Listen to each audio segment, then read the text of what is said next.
with Faraz Shaukat Ali. Hello there, good evening and welcome to another edition of Newsline. Of course, your usual host Faraz Shaukat Ali is out for the day. I'm Charlene Benedict and I will be sitting in for him.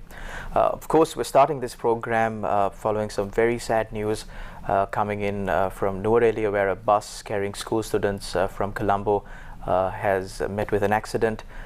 7 people have been killed in that accident. Of course, our hearts go out to all the parents who are at home, and we urge you to stay with News First as we bring you more details from the scene as and when it happens. But to all our viewers out there, getting to the show that has been planned for today on Newsline. Joining us on this show is our guest for this evening, Sankitha Gunaratne, no stranger to the show. She is the Deputy Executive Director of Transparency International Sri Lanka. A very good evening, Sankitha, and welcome to the show. Good evening, Shah. Sankitha, we've been speaking about this regulation of election expenditure bill.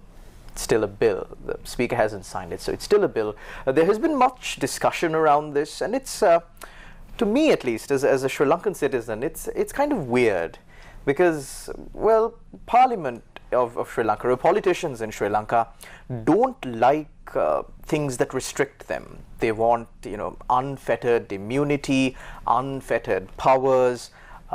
They don't like accountability. So when I saw this election expenditure or campaign financing, an act to manage campaign financing, when I saw this act, I was like, wait. Are they really going to regulate themselves? Are they really going to, create some sort of a system where they can't spend as much as they want for their election campaigns? So, to me, it was too good to be true. What were your feelings when talk of this bill initially came out? Yes, so a campaign finance bill, Charlene, has been debated and discussed in Sri Lanka and has been in the works for 4 or 5 years. So it's not new to the debate, but certainly the fact that it has suddenly surfaced and was placed on the order paper, first gazetted, then placed on the order paper of Parliament, does raise some questions. Now, across the world, a challenge about regulating election campaign finances is exactly what you said, which is, would politicians bring in a law that curtails their own liberties, freedom. However, we don't know exactly why this is happening. There are 2 possible reasons I can think of. One is, of course, what is part of the national debate right now, a conversation right now, which is whether this bill has been floated to postpone the local government elections. Now, that is a fair question to ask, I think, because we are seeing that there are so many different factors at play in that equation, and whether this is also being used as a tool for that, we don't know. But we saw the Election Commission come out today and say that the introduction or the activation or enactment of this law doesn't have to necessarily lead to a delay of the local government elections. And as an election observer organization, along with the other election observer organizations, we put out a statement recently stating that the introduction of this bill should not act as a reason to delay the local government elections. Having said that, another possible reason is the role that the IMF plays within this entire equation. We know that Sri Lanka is currently negotiating with its creditors, and also that the IMF in its initial statement stated that we need to get our anti-corruption legal framework in order, and having an election campaign financing law, I think, is a key part of any anti-corruption framework. So there might be that factor at play here as well, but of course we are all surmising. So, Sankitha, it's very unlikely that a politician or any responsible official in Sri Lanka would come and say, look, this is the exact reason. You referred to the IMF argument. I haven't heard that being floated too much, because everybody is just worried about the election, postponing the election, so on and so forth. But as important as it is to have a framework, what we usually see in Sri Lanka is, for example, Sri Lanka has a very good bribery act, where even any form of gratification to a public official is considered a bribe. For example, even a mere hamper sent for Christmas could be considered a bribe. But you and I both know that these things continue to happen, despite it being illegal, despite it being against the Bribery Act, and despite the Bribery Commission and other law enforcement agencies in Sri Lanka being duty-bound to take actions against that. So will this campaign financing bill too be just another piece of legislation? Now, there are several facets to this question, but I agree with you. In Sri Lanka, law enforcement has been woefully inadequate to deal with the kind of excesses and illegalities that occur. Especially in the corruption sphere, we have recognized that the lack of adequate law enforcement is one of the biggest issues in the country. So, coming to the campaign financing law, that is the regulation of election expenditure law that was taken up for the second reading and passed yesterday, the same problem persists. Now, if you look at any campaign finance regulation, it's better not to have a law. When you come down to brass tacks, it's better not to have a law than to have a law that is not being enforced. So serious attention needs to be paid to the issue of law enforcement. Now, the scheme that this law that was passed yesterday envisages or foresees is that within 21 days of an election result being announced, that a candidate, political party or independent group would give audited accounts containing donations and expenses, direct or indirect, to the election commission or the returning officer, and within 10 days of that, of the 21 days, that the election commission would put out a notice in the newspaper, in a national newspaper, stating that this is now available for public scrutiny. Right.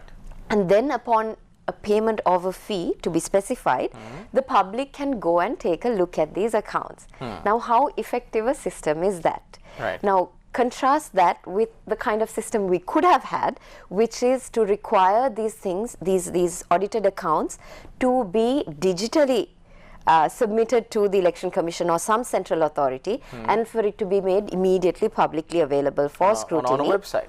On a website. And in addition to that, now when you look at declaration, it needs to be made to the regulatory authority as well as to the public.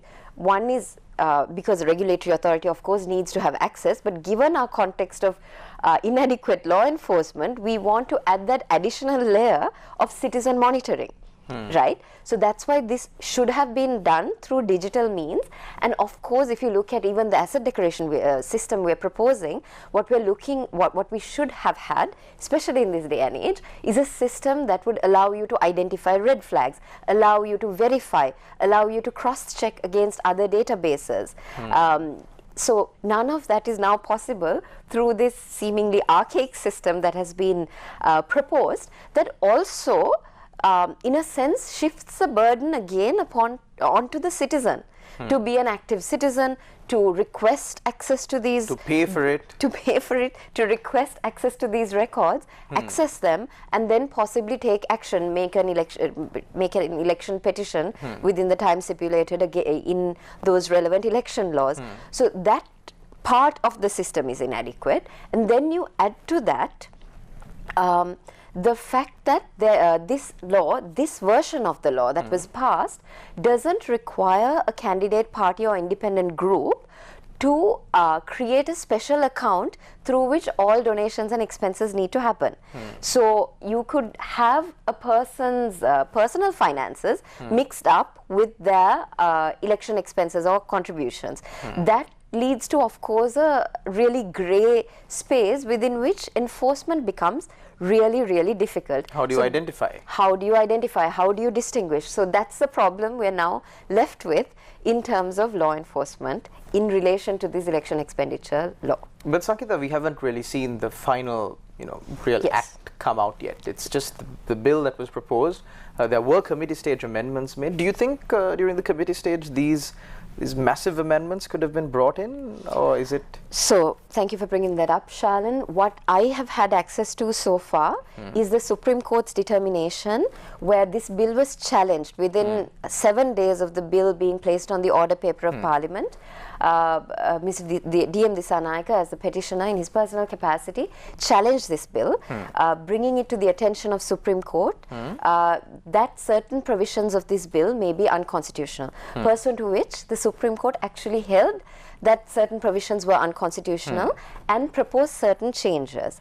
And it said on certain provisions, it said that the law cannot pass by a simple majority unless certain changes were made. So, and what we've seen, the other thing that I've seen is the proposed committee stage amendments. So those seem to incorporate the changes that the Supreme Court had proposed. So I'm now speaking from that context, assuming that the Parliament actually paid attention to the digital, submitting accounts digitally, was that? That was not mooted before Supreme Court because that is really an issue of policy. Right? So this is what our law enforcement, law making process leaves us with, right? If a law is being debated or discussed in the public sphere for a long time, then you have space to make policy-based changes, to consult with government or the Ministry. So was there any consultation? So by the Election Commission for several years, there was a previous draft that was around since 2009, early 2019 or late 2018, that was opened up to civil society, that was debated, discussed, but the version that was placed, gazetted and placed on the order paper of Parliament was starkly different from that original draft. So really, there was no consultation on that particular draft. Now, when a law is placed on the Gazette, there is no need to rush it to Parliament. This law need not have been rushed. This is a seminal piece of legislation in the anti-corruption sphere, and there was no consultation. That is why even we and other election monitoring organizations made an attempt to do that, and that is why we even released a press release on the day before the debate in Parliament, hoping that government and opposition would take these suggestions into account.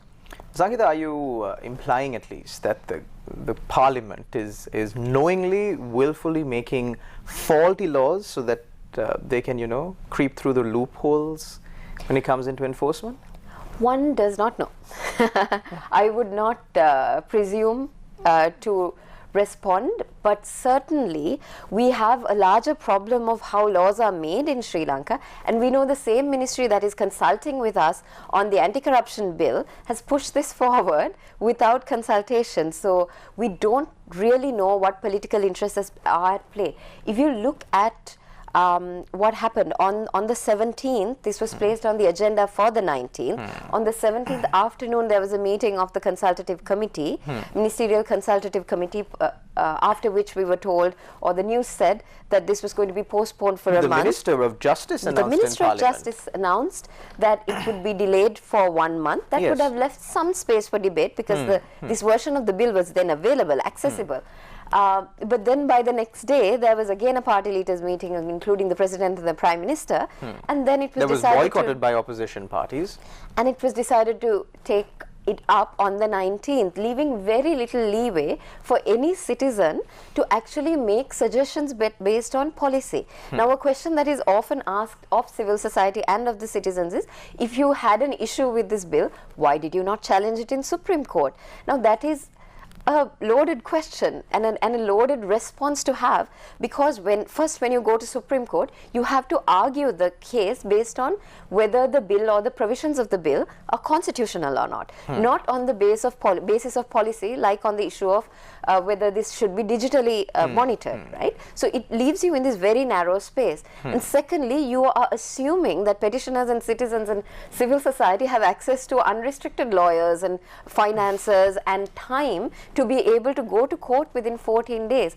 So again, it shifts this burden onto the citizen when you could have had an open law making process.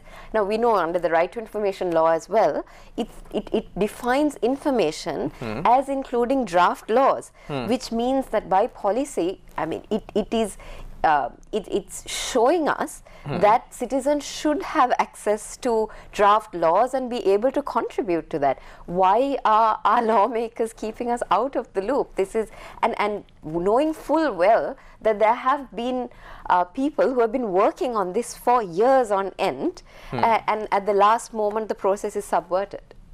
So, Sankita, as an individual, are you at all happy with this piece of legislation? Because you've been campaigning for this, your organization has been campaigning for this for the longest amount of time, and some of the ideas that were put out in Parliament, or the statements made in Parliament, especially by government members in Parliament, was that, look here, you all have been asking for campaign financing regulations, here it is.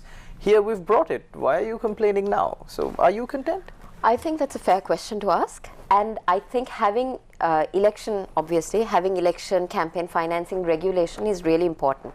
But you have to look at why we need to have election campaign financing regulation. The first issue is that in an election, if people are able to make unfettered donations, then there is an ability for those people, once a candidate is elected or a party comes into power, to influence policy making, decision making by those that they donated to. So that issue needs to be regulated. Secondly, in terms of campaign expenses, why regulate campaign expenses? The first issue is that you need to create a level playing field among the rich candidates and the rich parties and new entrants to politics, people who are underrepresented, women who have less access to finances. So creating that equality between small parties, larger parties is an important part of campaign financing regulation. Then in terms of regulating expenses, of course, the big issue that Sri Lanka always has been focusing on is that spending on election campaigns is excessive in Sri Lanka. So that is also one of the things that should be regulated. And into all of this, to be able to regulate all of this, we need to have disclosure. Right? So looking at this bill through that lens, what we are seeing in this bill is that it requires disclosure of both campaign contributions and campaign expenses. So that is a start, and that is good, right? So it requires that who is donating to you, what is being donated, and that those be disclosed directly or indirectly, whether done directly or indirectly. And it also requires you to disclose expenses. When you mean directly and directly or indirectly, you mean, say for example, if I am giving you 5 million for your election campaign, that definitely needs to be disclosed because that is a direct donation.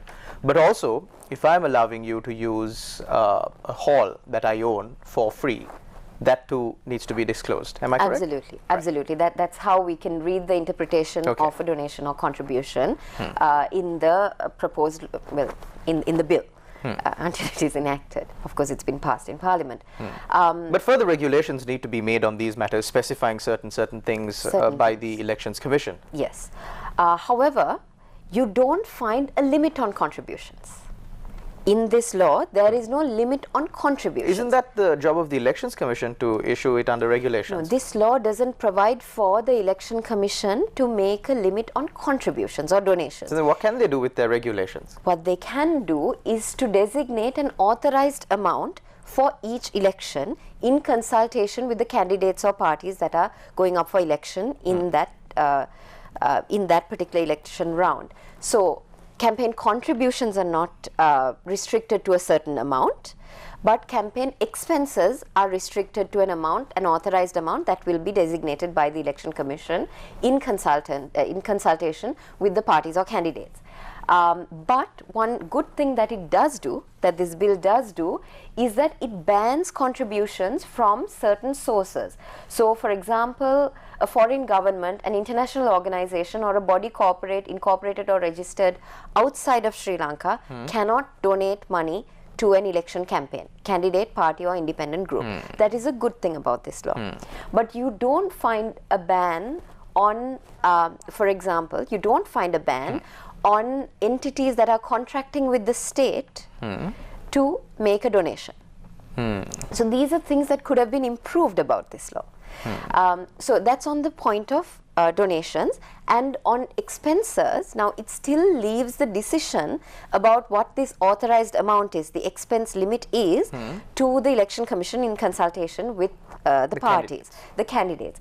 Now, if you look at the Colombo, now if you look at the upcoming local government elections and look at the electors in Sri Lanka. We have about 400,000 electors in Sri Lanka in the Colombo Municipal Council electorate. And if you designate that the amount of money, that the authorized amount of money that can be spent per elector, per voter is 100 rupees, you will end up with about, how much is that, 400 million rupees as a spending cap per candidate for that election, which amounts to a large amount, right? So then you have that discretion that has been left with the Election Commission and the parties in consultation to designate that authorized amount. Are you saying that now, it's better if the authorized amount would have been included in the act itself? That is one way to do it, or to give a formula, but at least now how are they going to adjust to the rupee depreciation, Sankita? So at this point, based on the Supreme Court's determination, there has been a clause, I assume, incorporated that says that you can adjust it to inflation. Right, okay. At each election. So that has been provided for, but what the point I was trying to make, Shalan, was that even that decision, ideally the information about how that decision is arrived at needs to be made public and should be done through a transparent process, because having an election campaign financing law that has an excessively high limit is like, it's going to be like having no limit at all, and it will still remove the option of new entrants, people who are underrepresented women, from entering elections because they can't compete against the big money. Well, Sankita, I mean, you got your work cut out for you. Just because the act has come now doesn't mean that you can celebrate or even rest.